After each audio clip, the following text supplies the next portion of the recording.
Senator Cash. Thank you, Madam Acting Deputy President.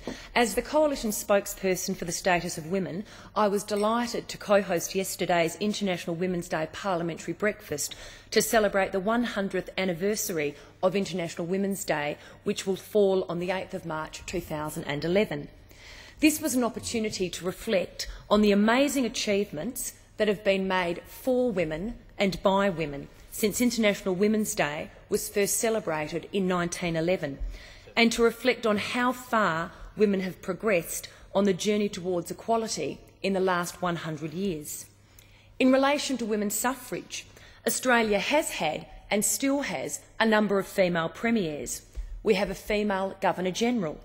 We now have a female Prime Minister and a female Deputy Leader of the Opposition, along with many female members of both the Ministry and the Shadow Ministry. And in celebrating the Australian achievements, I am reminded of a remark made by Una King, a former British Labor MP, when she said of former UK Prime Minister Margaret Thatcher, "I didn't care if Thatcher was the devil. It meant so much to me that I was growing up when two women, she and the Queen, were running the country." The significance of what we have in Australia is evident when one reflects that Kuwait's parliament only extended suffrage to women in 2005 and by a 35 to 23 vote. And in Saudi Arabia, women are still deprived of any meaningful representation. But despite the many rights and privileges that Australian women enjoy, in celebrating International Women's Day, we must recognise that significant challenges remain both here and abroad. The incidence of violence against women is still far too common, with almost 1 in 3 Australian women and girls experiencing some form of violence in their lifetime. I was heartened to see that the National Plan of Action to reduce violence against women and girls was formally adopted at the most recent COAG meeting, after nearly 2 years since its initial announcement, and it is my sincere hope that it will have a meaningful impact.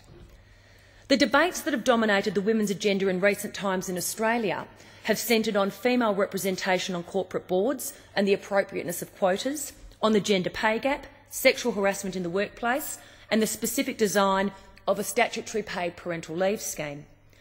Whilst none of these issues are trivial, the concerns of women in so many quarters of the world are so much graver and, tragically, often have life-threatening consequences.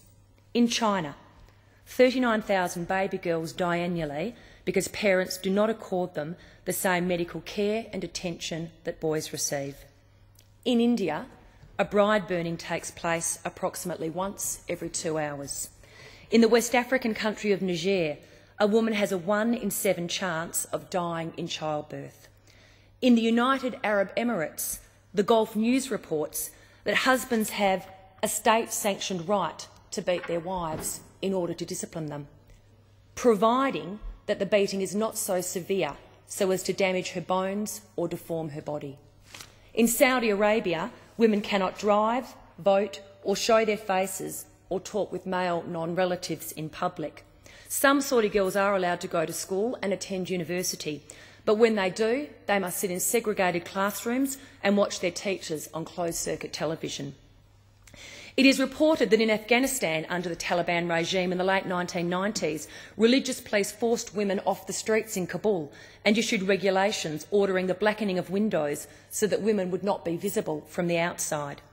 And despite the political changes that have occurred in Afghanistan, many challenges still remain. The repression of women is still alive, particularly in rural areas, where many families still restrict women from participation in public life. Women are still forced into marriage and denied a basic education. There have been reports of little girls being poisoned to death for daring to go to school. According to the Human Rights Commission of Pakistan, every day 2 women are slain by male relatives seeking to avenge their family honour. Closer to home, UN Women reports that countries in the Asia-Pacific region record some of the most horrendous statistics of violence against women in the world.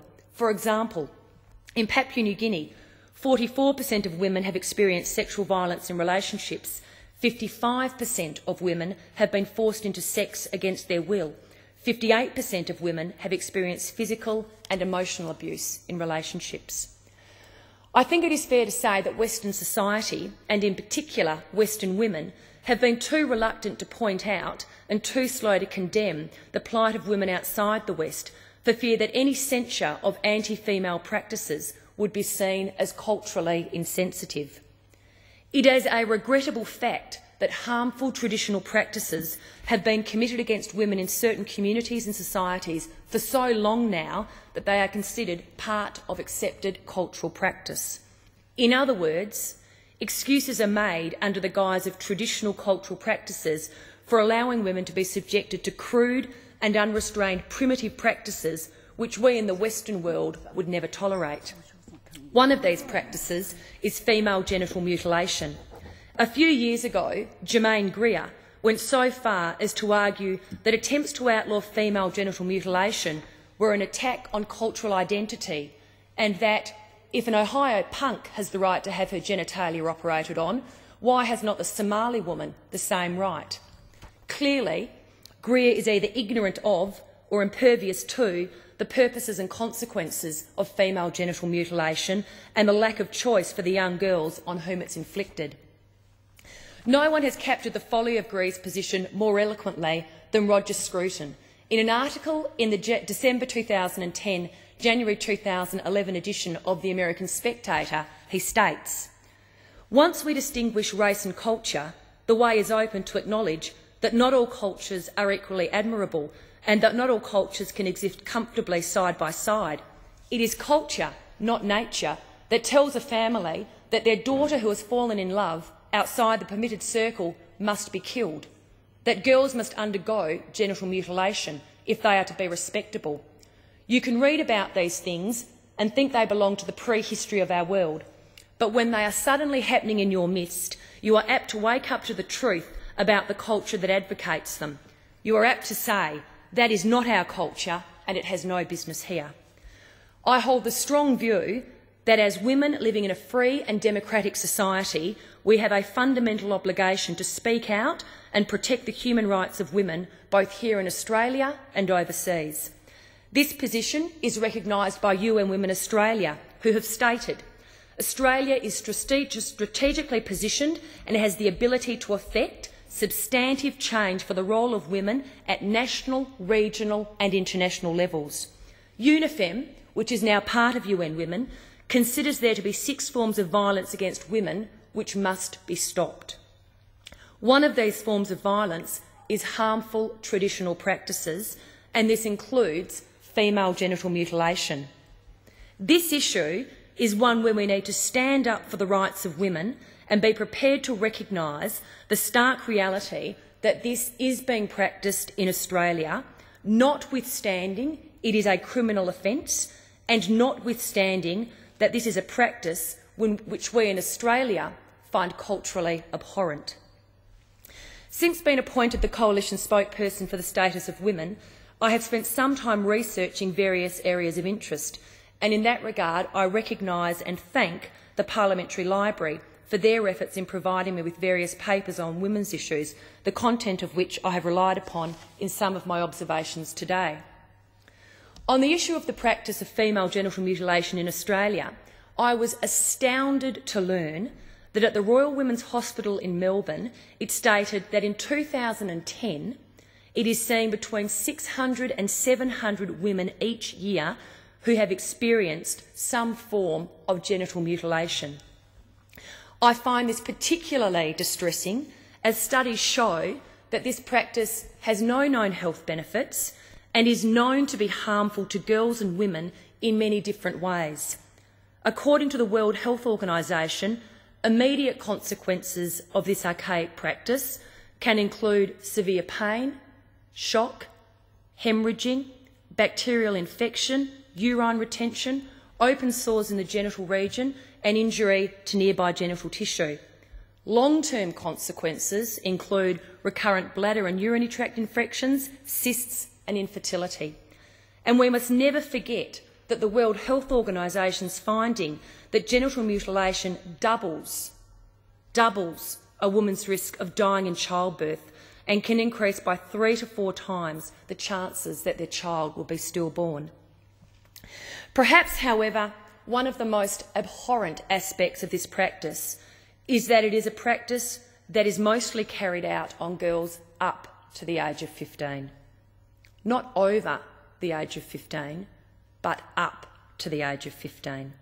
An estimated 100 to 140 million women have experienced genital mutilation worldwide, and 3 million girls are estimated to be at risk of undergoing the procedure every year.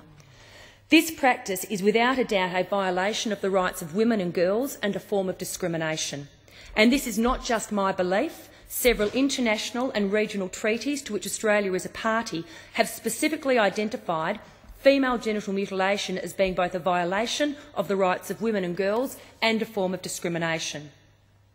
Given that Australia is a party to, supports or was significantly involved in the drafting of a number of these instruments and declarations, many of which specifically call for an end to this abhorrent practice, Australia is obliged to work towards the eradication of it.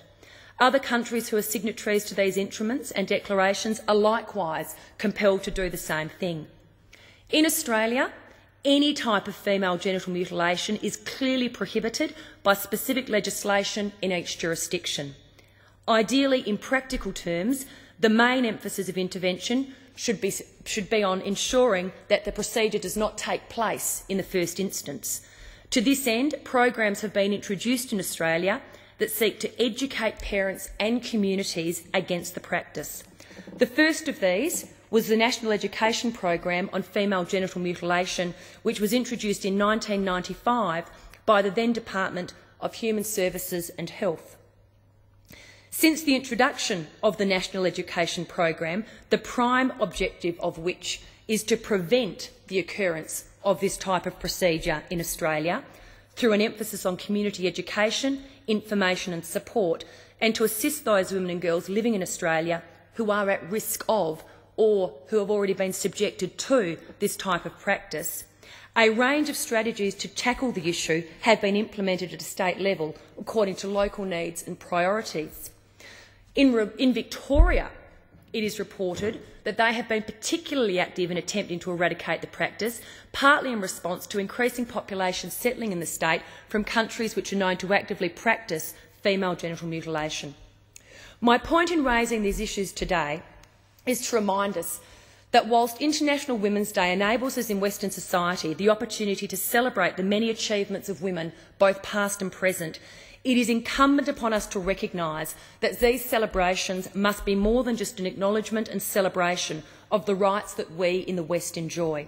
We must focus attention and energy on ameliorating the less than satisfactory conditions of some women internationally.